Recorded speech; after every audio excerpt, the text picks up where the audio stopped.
va essayer une dernière fois. On va essayer une dernière fois.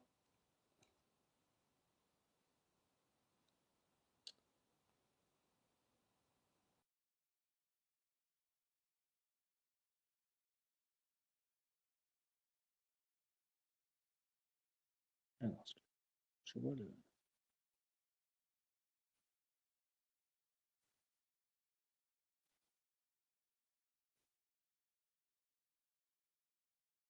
L'amour est dans le pré qui commence. Alors, je regarde si.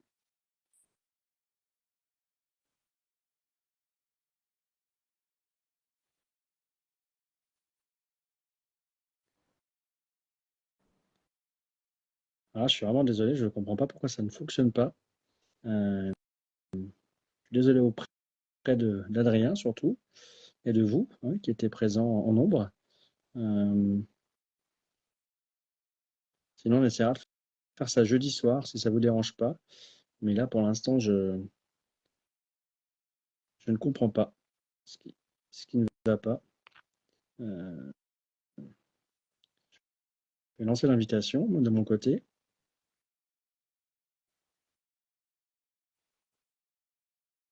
Alors, ah bah, ça Ah, marche. ça y est.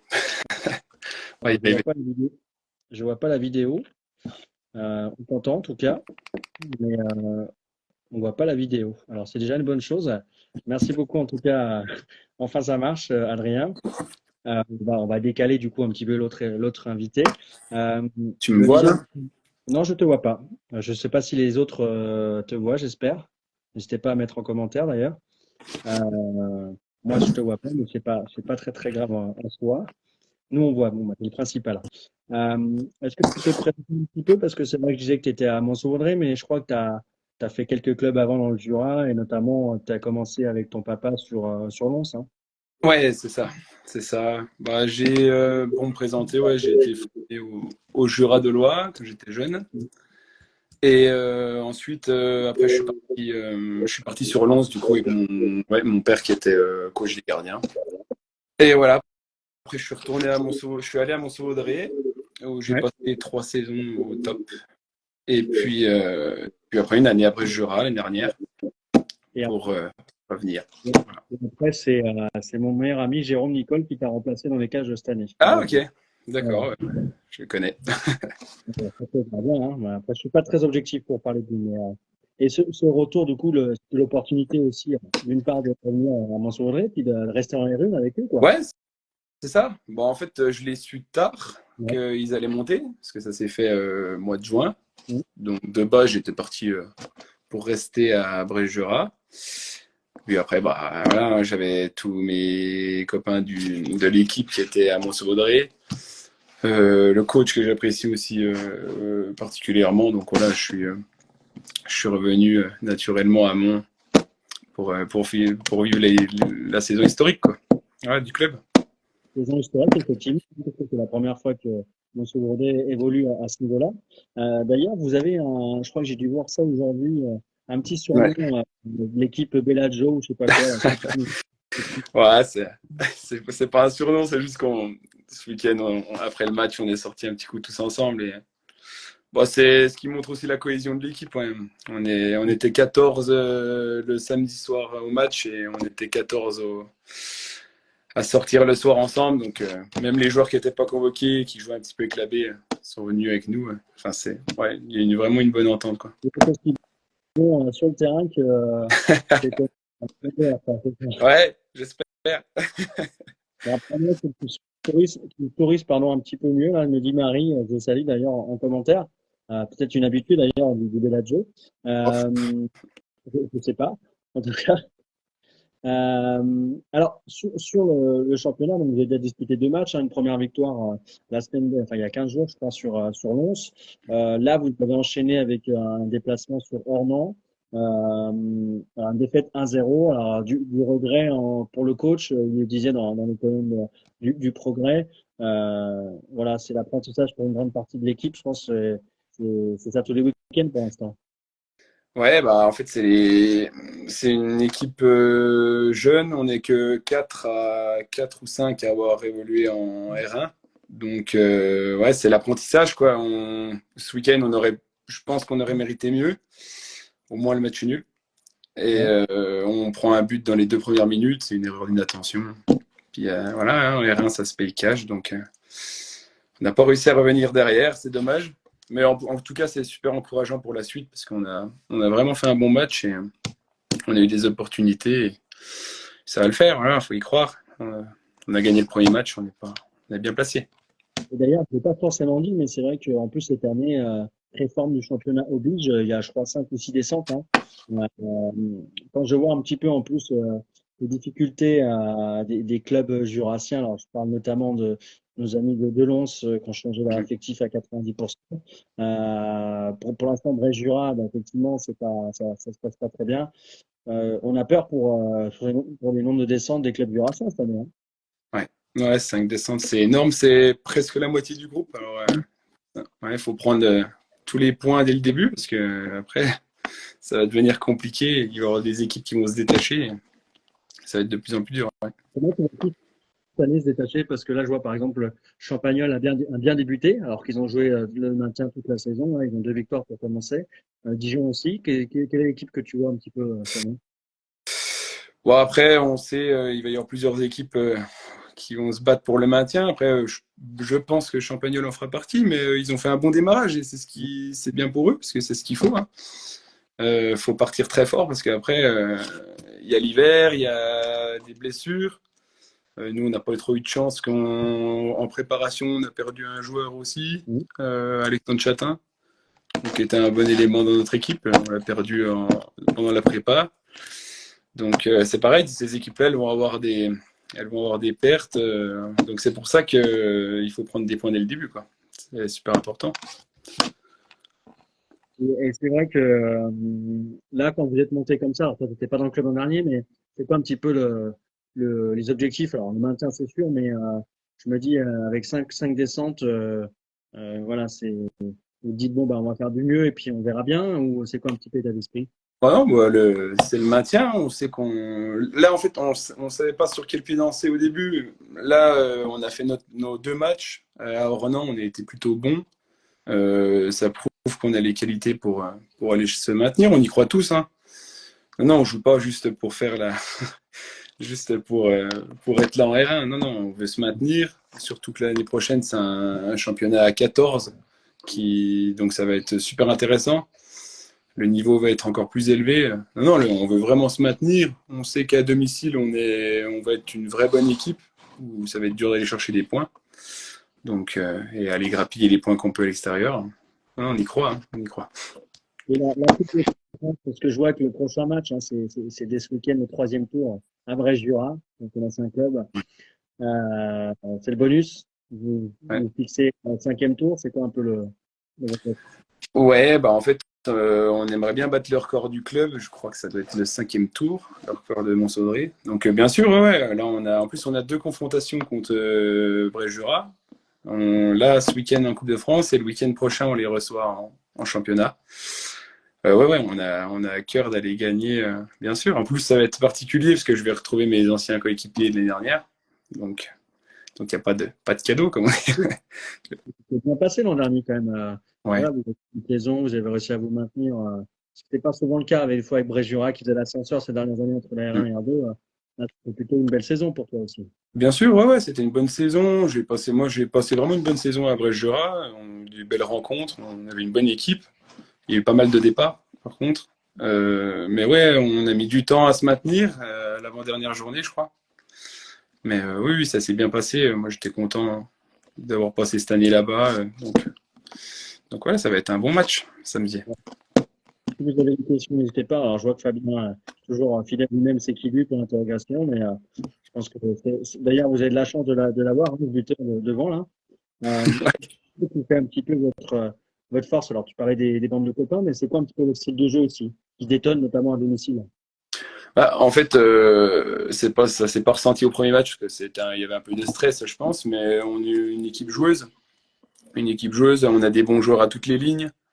Puis c'est sûr que bah, tu parles de Fabien, c'est sûr que ouais, devant, quand tu as un mec qui tranche des buts, souvent bah, ça aide. Hein. Voilà, on joue pas pour lui, mais on a vraiment un bon buteur devant et on a vraiment des bons gars dans toutes les lignes. Une bonne défense. Pour l'instant, on n'a pris qu'un but sur les 2 matchs. Donc, pas beaucoup d'occasions concédées. Donc, non, on a vraiment un bon groupe et on a beaucoup d'ambition pour cette année, en tout cas pour le maintien. Baptiste évoque Baptiste Rollet, le terrain, 3 petits points. Est-ce que c'est une vanne? Est-ce que le terrain, Non, bon, c'est pas une vanne, non. Non, c'est pas une vanne. Ouais, c'est compliqué, ouais. On a un terrain vraiment compliqué. Bah, le premier match, ça s'est ressenti parce qu'on a voulu jouer au ballon en première mi-temps contre Lons, là, et le ballon sautait. Enfin, on a vraiment des. Ouais, ça va être compliqué de prendre des points chez nous, justement, à cause de ça, on le sait. Mais nous, on est une équipe joueuse quand même, donc ça ne nous avantage pas plus que ça non plus. Hein. Mais par rapport au terrain qu'on voit le week-end, là, au Renan, on a joué, c'était une galette. la famille. Ah, la fameuse galette. Et là, ça me fait penser, je vois un petit commentaire de Momo qui dit, alors qui parle d'un gardien, Johan Cardinal. Justement, c'est toi, tu t'identifies à quel gardien? C'est quoi un petit peu le gardien que tu aimes bien? Bah, m'identifier, ouais. Le gardien que j'aime bien, moi, après le style, bah, j'adore Neuer, Mm. parce que par rapport à son jeu au pied, sa polyvalence, tout, ça reste mon gardien préféré. Et j'aime beaucoup Anthony Lopez aussi. Bon, Ouais, je suis pas lyonnais, hein, mais j'aime bien. ouais, t'es Marseillais, t'es quoi? Parce que je sais que Fabien est né pour Marseille, je crois. Il y a quelques Marseillais dans la. Non, c'est quoi un petit peu? Ça va en faire rire quelques-uns, là, mais je suis pour Lens, moi. Donc c'est début de Ouais, saison c'est compliqué. pour de Monaco, j'avoue que j'étais content que Monaco ait battu Lens, hein, parce que. Mais c'est difficile pour Ouais, Lens cette année. ouais, voilà. Une bonne saison avec des champions. Et puis... Pour terminer, j'avais aussi un avantage chez vous. J'avais dû voir il y a quelques saisons quand j'étais venu à Montfaudrey, qui fait partie d'un des 2 clubs qu'on aime bien aussi dans le média avec l'Ajout. C'est que les matchs sont filmés de temps en temps. Une fois, j'avais reçu une Ouais. vidéo. Euh, voilà, pour une faute dans la surface, je me souviens, sur Fabien, je crois. C'était Ah, contre Poligny. Coligny, pardon, Ouais. exactement. Je m'en souviens. C'était à l'époque là-bas, Ouais. sur le. Ouais, on a du monde qui nous suit, du monde au match. Ouais, c'est un club qui vit. Il y a les équipes B et C qui viennent toujours nous voir. Les féminines. Enfin, c'est vraiment un club qui est soudé et ça, c'est intéressant. En plus, les matchs sont filmés. Ouais, c'est pour le coach surtout. Bien regarder après. Les Il matchs. fait, il fait du bon boulot, en tout cas, votre coach aussi, hein, dans le club pour Mm. réussir voilà, à être aussi performant. Bah oui. Qu'est-ce que vous souhaitez cette année, Adrien, pour terminer, parce que je vois que le temps passe. Alors, effectivement, il y a la buvette, il y a la VAR, il y a la buvette à Montfaudrey, mais qu'est-ce qu'on peut vous souhaiter? Nous souhaiter pour cette saison? Ouais. Bah, déjà nous souhaiter le maintien, ça sera déjà top. Mmh. Et puis de prendre beaucoup de plaisir. Et puis voilà, que pas de blessés. Voilà, Ouais. surtout. Surtout pas de blessés. Et le maintien, c'est l'objectif numéro 1 du club. Et aussi pour l'équipe B qui joue en D1. Donc, qui est montée cette année aussi. Je me posais juste une dernière question, Adrien, en termes d'infrastructure, peut-être de finances. Montfaudrey, alors peut-être que tu n'as pas la réponse, mais quand on dit comme ça, alors que ce n'était pas forcément prévu, est-ce que derrière, le club suit en termes de finances, est-ce qu'il y a les reins? Parce que Ouais.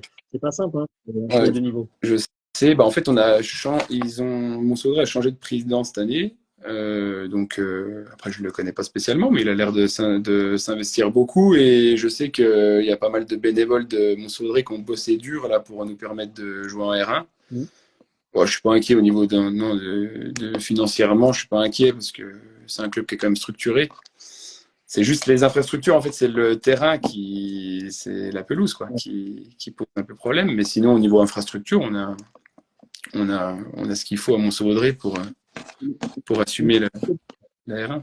La tribune, je crois, hein. Ouais, il n'y a pas de tribune. Voilà, c'est ça. Mon meilleur ami Jérôme me dit, on va jouer à Montfaudrey, il y a pas de tribune. Ouais, Donc, et voilà, c'est les infrastructures, ouais. je lance Donc, je sais. aux dirigeants pour lancer une tribune. Vers C'est ça? Bah ouais, pourquoi pas. Bon, en tout cas, merci beaucoup, Adrien. Merci pour ta disponibilité. Et puis, bonne saison à vous, en tout cas, avec Ouais, Montfaudrey. bah, je te remercie. Merci beaucoup.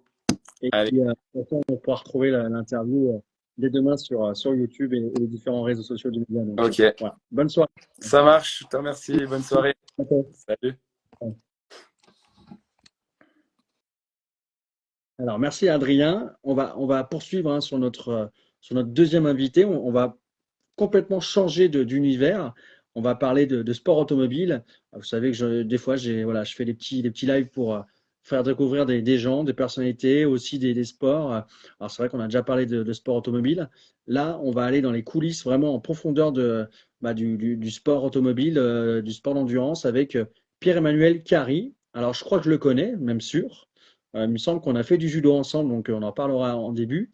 Et on va voir un petit peu ce qu'il fait sa carrière, parce qu'il est dans le haut niveau du sport mécanique. Donc, on va lancer le live avec lui. Et si vous avez des questions, n'hésitez pas à les poser. Allez, c'est parti.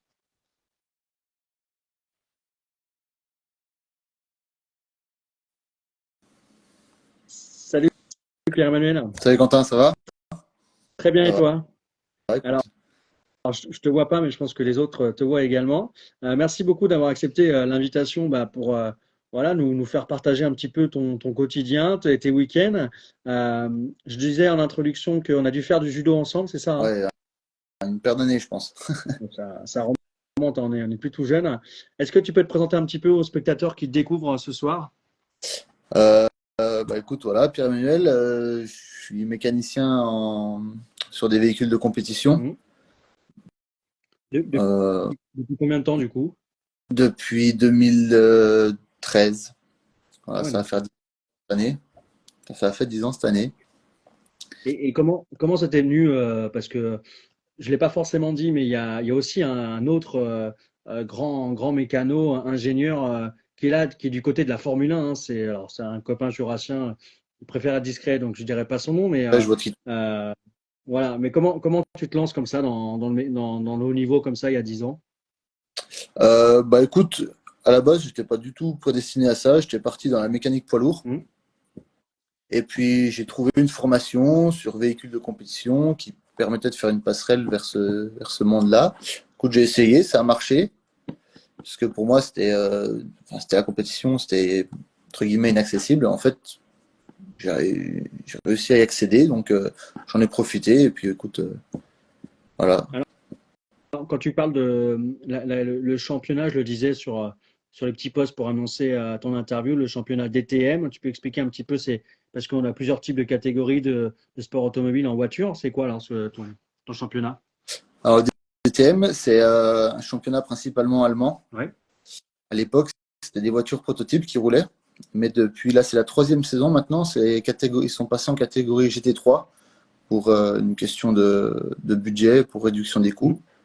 Bon, voilà, c'est une voiture typée GT avec un pilote. On va avoir 2 séances d'essais libres, 2 séances de qualification et 2 courses par week-end. Deux d'accord. courses avec un changement de pneus au milieu. Voilà. Et alors, justement, il y a une petite question de Romain. Alors, on n'a pas évoqué tes années handball, parce qu'avant, tu étais sur le hand. Alors. Ouais. Ouais, ça c'est pareil. Le handball, ça fait une paire d'années que j'ai pas touché un ballon. Je suis pas monté sur un terrain. Mais ouais, j'ai fait 10 ans de hand au club de Lens-Saunier principalement. Mais après, du fait de mon boulot et des nombreux déplacements, j'ai dû arrêter parce que j'arrivais plus à combiner les deux. Est-ce que, alors c'est les voitures GT, tu évoquais, est-ce que tu as déjà fait sur tout ce qui est championnat de véhicules de tourisme, ce que je vois qu'il y a quelques années, il y avait Sébastien Loeb qui s'était lancé là-dedans, ou peut-être l'endurance, c'est des choses que tu as déjà fait ou tu veux faire? Alors, voiture de tourisme, donc je pense que tu parles du Ouais, WTCC, où il y avait Sébastien Loeb. Alors non, je n'ai pas fait cette catégorie-là. J'ai fait du LMP2, donc catégorie qui court, par exemple, au Mans, ce mhm, qui parlera plus aux internautes. J'ai fait donc le DTM à l'époque où c'était les voitures prototypes. Voilà, et j'ai fait, je dirais, 7 saisons de Trophée Andros. ah oui, oui, ça c'est connu aussi. Ouais. Mhm. Voilà. Et alors c'est vrai que tu évolues dans l'écurie Toksport WRT. Alors c'est une équipe, c'est quoi? C'est allemand? C'est quoi le. C'est une équipe turque basée en Allemagne. Ouais. D'accord, D'accord. ok. Et comment ça se passe le championnat pour vous cette année? Alors j'ai pas trop suivi, hein, j'avoue que. J'aurais dû regarder avant, mais dis-moi un petit peu. Non, cette année, c'est un peu compliqué. Mhm. Un championnat très relevé, euh, très compétitif. Nous, on a dû changer un de nos deux pilotes en cours de saison. Ok. Donc, du coup, en milieu de saison, tu repars de zéro avec des séances d'essai, retrouver le bon setup qui va correspondre au pilote. Donc, c'est vrai que c'est compliqué cette année pour nous. On essaie de performer, mais c'est pas évident. Tu évoquais un petit peu ton rôle, toi, dans la course, entre guillemets, sur un seul arrêt. C'est quoi un petit peu ce qui se passe pour toi dans ta fonction lors de cet arrêt? Tu fais quoi? Moi, je suis au pistolet pneumatique. Ouais. Donc, en fait, on est deux par côté pour remplacer les pneus. Et moi, mon rôle, ça va être de desserrer la roue, de l'enlever. Quand mon binôme va la remettre, je vais la resserrer. Et après, Ok. on va aller faire la deuxième roue. Même procédure. Et ça, le plus rapidement possible. Parce que c'est en Formule 1, je crois qu'il y a plus de monde pour faire ça, c'est ça? Là, vous êtes moins nombreux. De tête, il doit être 19 sur la voiture pour faire ça. Mhm. Nous, aujourd'hui, en DTM, on est 6. Ah oui. Voilà. Oui, donc du coup. Et on dit souvent que des fois, une course, ça peut se perdre dans les stands. Ça se vérifie aussi dans votre championnat? Ouais. Ouais, Ouais. on l'a déjà vu cette saison dans différentes équipes. Une erreur, ça se paye cash. C'est des secondes qui s'envolent. Si c'est pas la course qui s'arrête. Donc, ouais, faut assurer, quoi. Et quand parce que tu évoquais tout à l'heure ta passion quand même pour pourquoi pas ton rêve de conduire. Alors, tu disais que c'était pas possible, mais en dehors des courses, ça t'arrive de conduire ce genre de voiture ou pas? Tu arrives à avoir des petites passes droits? Non. Alors, Non? on va dire oui, ça m'est arrivé de les conduire, mais dans un cadre privé pour les déplacer d'un point A à un point B, mais jamais de faire un tour de circuit pour dire d'aller vite et d'essayer de faire un temps. Des voitures qui coûtent relativement cher, pas les moyens de payer la casse. Voilà. À côté de ça, j'ai eu l'occasion de faire un rallye une fois. Mhm. Voilà, ça s'arrête là. Et ton rêve pour la suite, ça serait quoi? Ce serait la Formule 1 comme la personne qu'on connaît ou c'est vraiment voilà, rester encore dans ce championnat-là ou tu as d'autres ambitions? Non, la Formule 1, ça m'a jamais attiré, Mhm. dans le sens où les monoplaces, je suis pas fan. J'ai toujours été attiré par les voitures fermées, comme les GT, les prototypes. Euh, Moi, ce qui m'intéresserait, c'est de faire le championnat WEC, dans l'idéal en catégorie hypercar. C'est en vogue en ce moment, donc voilà, on va voir pour le futur. Alors, le championnat WEC, c'est quoi? Tu peux expliquer un petit peu aux gens ce que Alors, c'est? c'est le championnat du monde d'endurance, Ok. donc où alors les règles ont beaucoup changé là cette année, enfin vont beaucoup changer pour l'année prochaine. Il y aura plus que les hypercars et les GT3. Et en fait, c'est le championnat typiquement qui court au Mans. Ok. Voilà. Donc un circuit assez emblématique et puis voilà, c'est il y a quand même d'autres lieux un peu emblématiques hein, de l'endurance avec je crois qu'il y a l'Allemagne aussi, pareil, hein, où il y a quand même des circuits intéressants. Euh, Et je sais ouais, pas quoi. Comment? le Nürburgring, très Ouais. beau circuit. Ouais. Et en Asie, vous faites des tournées un petit peu aussi avec le championnat ou pas? Alors, le championnat dans lequel je travaille en ce moment, non. Ouais. Il y a d'autres championnats qui y vont, dont le WEC.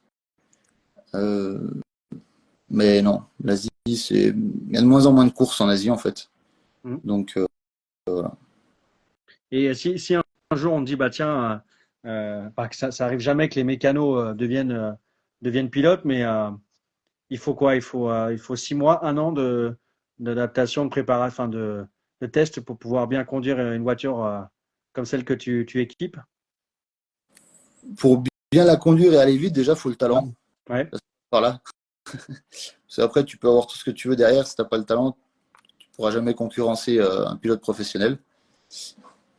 Donc après, ouais, enfin, tu peux dire de faire 6 mois ou un an de préparation, de test, tu peux peut-être être à 50% du niveau d'un professionnel, mais si tu n'as pas le talent qui va avec, tu n'y arriveras pas.